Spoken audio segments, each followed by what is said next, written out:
qu'est-ce que tu veux nous dire? Je suis un petit peu gênée tout le temps dans la vie, puis je suis plus à l'aise en écrit qu'en parole, c'est que je vais lire ce que j'ai écrit. Je suis timide.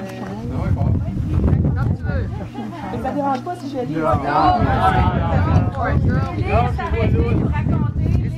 Mais ça pourrait avoir l'air long. C'est ta journée, c'est ta journée. On t'écoute. Pendant presque toute ma vie, j'ai erré à la recherche de Dieu un peu partout sans jamais trouver le véritable chemin. J'ai commis des erreurs, blessé des gens et je me suis blessé moi-même. J'en suis même venue à me détester et à haïr la vie. Trop souvent, je suis arrivée trop près du point de non-retour. Je me suis sentie abandonnée par Dieu.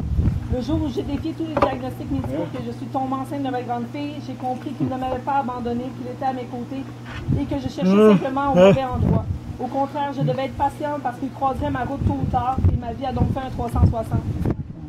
Christ a croisé mon chemin à Paris un soir de septembre 2017. J'étais sortie pour visiter un musée seul et je priais comme toutes les fois où je pouvais dehors.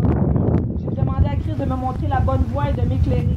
Quelques instants plus tard, une femme a pris mon épaule et une voix que je n'arrive pas à décrire m'a dit à l'oreille « Jésus t'aime ». Ces paroles ont été pour moi comme un éclair en plein cœur. Après quelques secondes, encore ébranlée, je me suis tournée et je ne la voyais plus comme si elle n'avait jamais été sur la rue. À 3 reprises lors de ce voyage, soit une fois à Paris et 2 fois à Rome, dont au Vatican, je priais en silence et je me suis sentie chaudement enveloppée et entourée de lumière. Ces moments m'ont profondément marquée. À notre retour et grâce au grand amour de mon fils pour Christ, j'ai trouvé le courage pour vivre ma foi au grand jour, pour cesser de me cacher et de vivre dans le silence, pour ce, peu importe la réaction des gens. J'ai donc alors commencé à fréquenter un centre chrétien avec ma famille. Eux aussi ont cheminé dans la foi et je ne pourrais en être plus heureuse.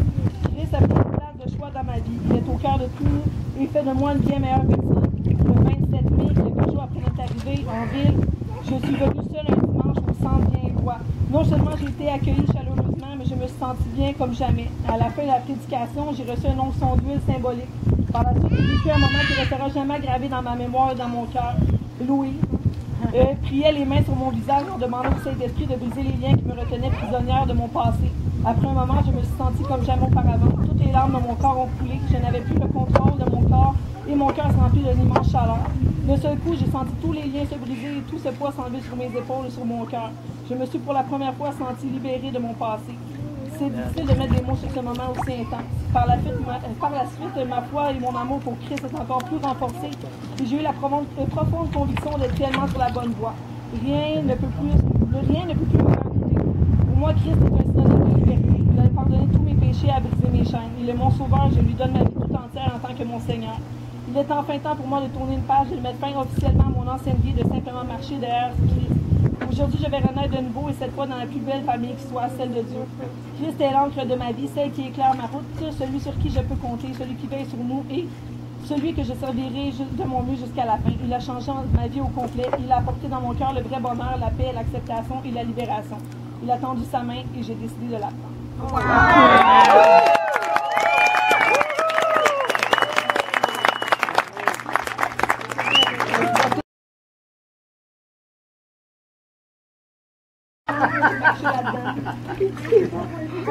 Merci, Jean.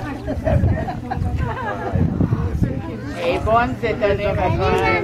Ah, mais je suis un frileux, je mets des jeans en été, puis ah.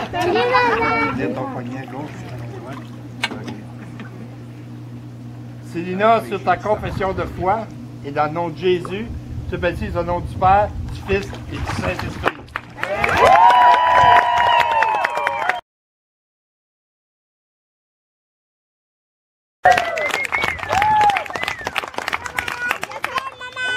Marc-André, ça fait quelques temps qu'on le connaît.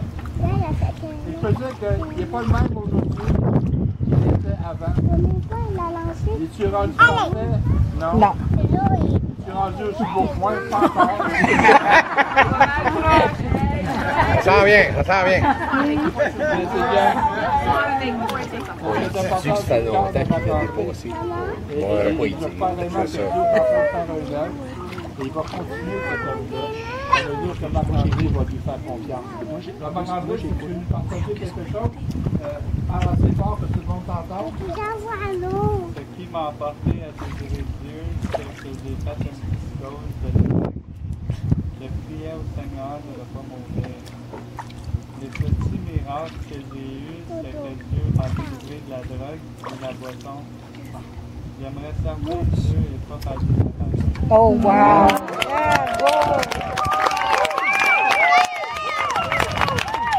Il y a un jeune comme ça, c'est beau. Pour moi, c'est pas ici miracle. Quand il y a des alcool, c'est pas ici miracle. C'est un gros miracle. Alors, c'est merveilleux de voir ça. On va aller dans le tour à l'eau si tu veux me suivre.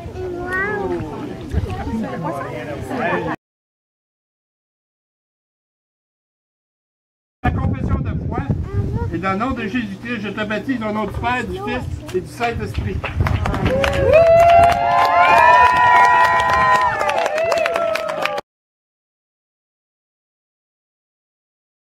Pas pour avoir le baptême d'eau. Toi, si la première entrée avant, tu verras le nom. Il en reste 5 deux. Il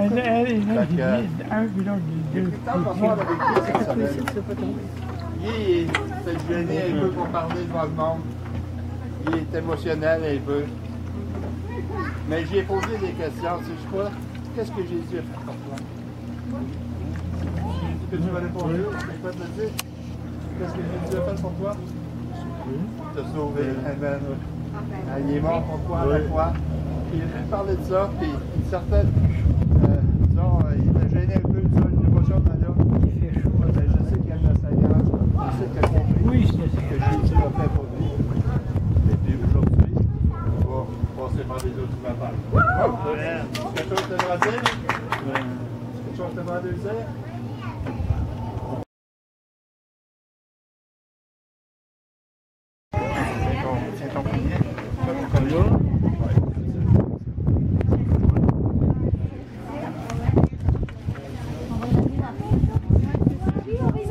Et sur ta confession de foi, et au nom de Jésus, je te baptise au nom du Père, du Fils et du Saint-Esprit.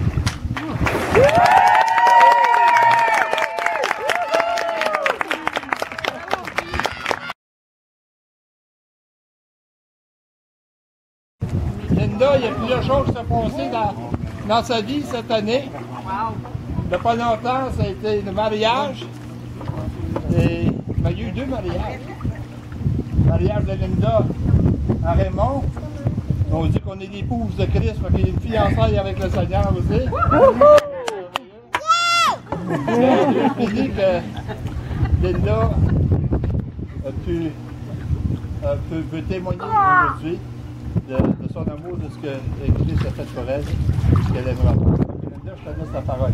Elle fait partie des Toastmasters, que ça se peut qu'elle nous parle longtemps. Jim va te sortir une chaise, là. James m'a dit, plus longtemps on parlait, moins longtemps on était dans l'eau. Voyez-vous. Pour les gens qui ne me connaissent pas, je suis native du Lac-Saint-Jean. Je suis la 4e enfant d'une famille de 8. Et laisse-moi vous dire que je n'ai pas toujours la préférée de ma mère. Ma mère m'a souvent dit que je ne ferais jamais rien de bon dans la vie. Et j'ai vécu longtemps avec l'étiquette du rejet, de dire que je ne ferais jamais rien de bon. Et ça m'a suivi très longtemps. Comme beaucoup de gens, j'ai été élevée dans la religion catholique où on était obligé d'aller à l'église à tous les dimanches. Quand on a 4-5 ans, c'est comme pas normal d'être obligé de faire quelque chose. Je me suis toujours sentie très connectée quand même avec le Seigneur, mais la vie m'a pas toujours été facile. J'ai eu des hauts, des bas, comme la plupart d'entre nous. C'est ce qui fait qu'un jour, on devient plus fort. Et en 2010, j'ai eu le privilège de rencontrer Raymond, comme le pasteur l'a dit, dans une organisation qui s'appelle Toastmasters. Et Raymond était déjà un baptisé, déjà un élu, déjà un chrétien. Et en 2012, la vie a fait que, à cause d'une tragédie familiale, Raymond a perdu sa fille, elle avait 16 ans, frappée par un train. Ça a été ma première connexion avec l'Église. Et j'ai aimé ce que j'avais vu. Et étant le processus normal, on n'est pas toujours branché la première fois, il y a des fois que ça nous prend plusieurs événements, plusieurs coups avant qu'on puisse voir et entendre ce que le Seigneur a à nous dire. Et l'année dernière, en 2015, on a déménagé à Hawkesbury.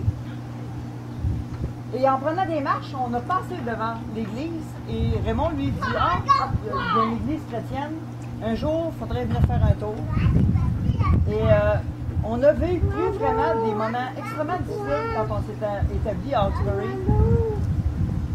Mais l'année dernière, au mois de juillet, j'ai mis les pieds pour la première fois à l'église et j'ai su que c'était vraiment là qui était ma place dans la vie chrétienne. J'ai senti que je me trouvais vraiment là, entourée des bonnes personnes. Et dans Philippiens, chapitre 4, verset 13, ça dit « Je peux tout par celui qui me fortifie. » Et ça a fait comme « Je suis vraiment à ma place. » Oui, le 26 mai, j'ai marié Raymond. On s'est mariés à l'église chrétienne. Mais aujourd'hui, je veux juste que ça fasse un tout, que ça boucle la boucle.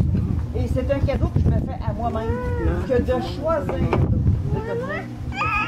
Alléluia!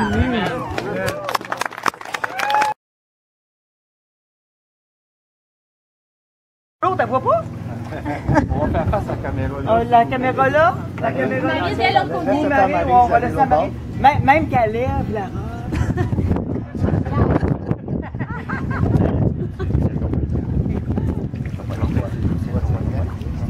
C'est moi qui tiens mon poignet? Ah non.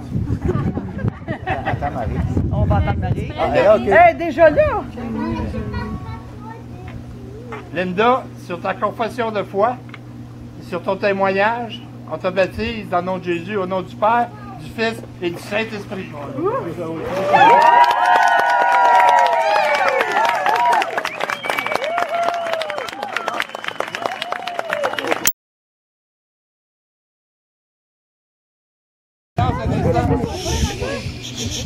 Marguerite, si tu veux nous partager, pourquoi? Pourquoi? Ça fait longtemps que je me fais baptiser. J'attendais mon mari. Mais il n'est pas prêt. Je respecte je respecte encore son opinion. Mais quand Linda s'est fait baptiser, tantôt, et là. Puis elle dit, Marguerite, elle dit, vas-y. Elle dit, attends pas pour des promesses qui se réalisent peut-être même pas. Je crois que ça va se réaliser, mais en tout cas, aujourd'hui, je me fais baptiser. Dis qu'elle voulait se faire baptiser pour faire comme Jésus.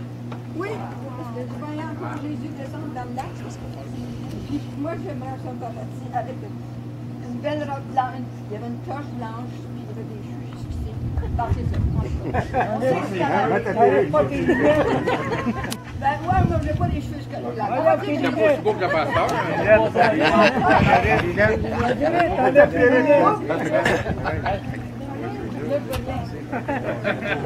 je vois deux. C'est correct qu'il y avait deux gros. Là.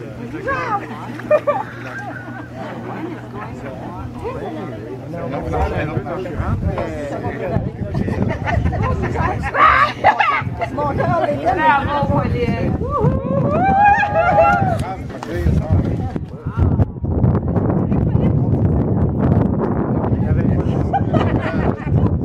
Posez mon chapeau. On va pas tout de l'eau, ça va pas tout de l'eau.